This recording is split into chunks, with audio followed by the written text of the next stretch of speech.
Kura rero. Mboni sendro unja noizi. Magedza ka. Mamuchiti muchaita sopa. Manje hamusi kuzoita sopa. Ini ndiri kuida. Mboni sendro noizi ndei kwe. Kuida. Whether ihombe maneighbors ese yangatozvinzwa. Whether ihombe kana kuti diki ndeyangu ndiri kuida. Mazvinzwa? Ndiyawo. Machimi muchaizolva kana mapedza kugeza ndiri kuida. Mukaimuti. But you know ndakadhawo ino chinetse ndozona mangwana. Ko mangwana.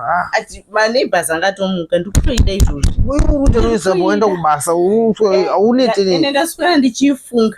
Zvisingaite ndaishoti ndichatonopedza shungu. Ndimva vaita zvenyu. Ndiri kuida. Mukaito. Kusadaro mani. Mukai. Unonetsa une noise. Remember. Makati zvoni kambira kako kadiki, kambira kako akana mafuta, akana chindu kuida mbira yangu. Iri kupi? Iri kupi mbira yangu? Ndazoona yakaoma muoven umo. Ndaiona ndangogura hafu. Anodya ese ndadya kunezi ndangodya kunezi josa so ndagura hafu. Kuida. Sorry kani ndangodya hafu ndakusira kubva padumbu kusvika kusoro. Kuidira iri yangu.